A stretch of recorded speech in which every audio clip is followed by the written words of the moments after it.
Suella Braverman threatening to resign. That's like getting your lottery numbers in a line on a Saturday afternoon. That's like watching your team romp home 14-0 in the FA Cup final. Suella Braverman is threatening to resign. Any other Prime Minister in history would be dancing a victory jig on St Stephen's Green.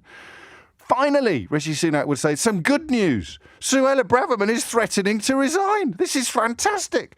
But Brexit, plus Boris Johnson, plus lie after lie after lie after lie, has created an ecosystem in which Suella Braverman threatening to resign is a problem for a Prime Minister on the same side of the Brexit debate. And that's the nuttiness of it all.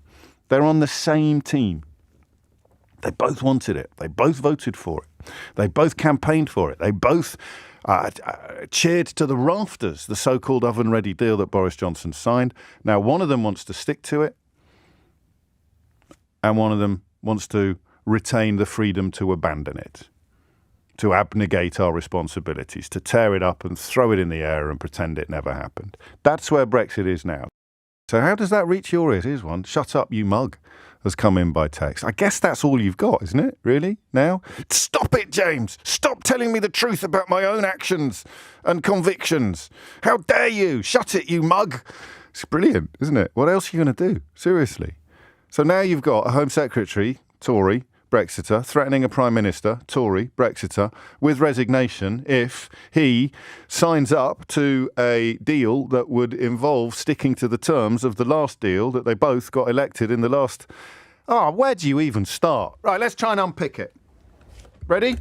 So, we have a Tory Home Secretary, Brexiter, threatening a Tory Prime Minister, Brexiter, with her resignation if he signs up to something that would entail them abiding by the terms and conditions of the treaty that they signed in order to get Brexit done. That's where we are now. Even I can't find the words to get this correct. I'm going to, though. I'm not going home until I have. This could be a long show, Keith.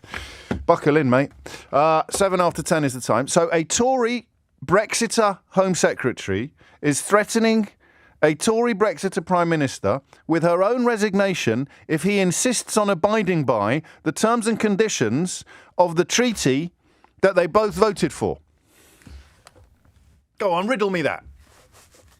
And 80% of the British media is either pretending this isn't happening, misrepresenting it completely, or looking the other way.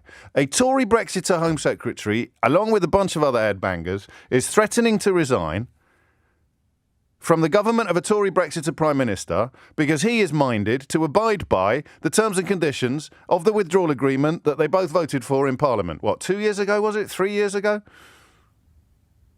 The man who supposedly negotiated that deal, or at least the man who signed it after appointing an absolute apology called David Frost to negotiate it, the man who signed the deal is leading the calls for the current Prime Minister, his successor but one. Never forget about the woman that got rinsed by a lettuce. He is leading the calls. Boris Johnson is leading the calls for the man who succeeded the woman who succeeded him not to abide by the rules of the treaty that he signed in order to, in his own words, get Brexit done. In other words, Rishi Sunak wants to stick to the terms of the oven-ready deal that got Boris Johnson elected, and Boris Johnson thinks that this is an outrageous betrayal of Brexit. What are we going to do, man? What are you going to come up with? If only Margaret Thatcher was in charge. I don't know. What do you do if you're still clinging to the carcass? What do you do?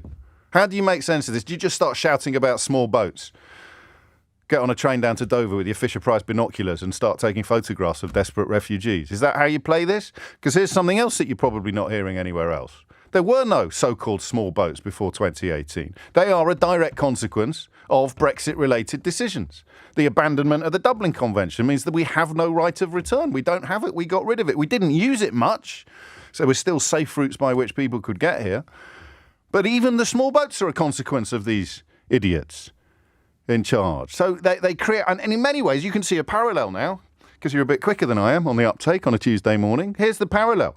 They've created the so-called crisis regarding refugees in small boats, and yet they're campaigning furiously to fix it by sending people to Rwanda or building a big house out of Lego and sticking everyone in that. They created the problem, but they're now using it to whip up essentially race riots in some parts of the country Because the alternative would be to own the mess that they've made.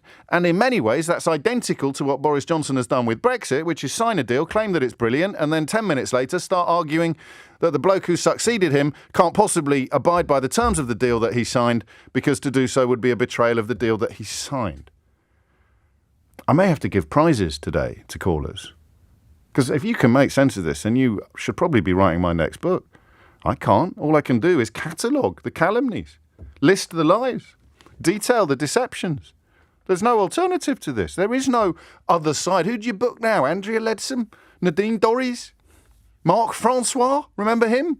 Who'd you book now to come in and say, well, actually, I think you'll find everything's going swimmingly? Rees-Mogg, I suppose. How'd you do it? So the deal that you signed, the deal that you voted for, is now something that Rishi Sunak can't possibly agree to abide by. He has to simultaneously pass a law saying we will abandon it at our whim and whimsy. You're back to that person, Brandon Lewis, standing up about 10 minutes after the deal was signed, saying we were planning to break the international law in a very limited and specific way. Holy McMoly, what a bleeming mess.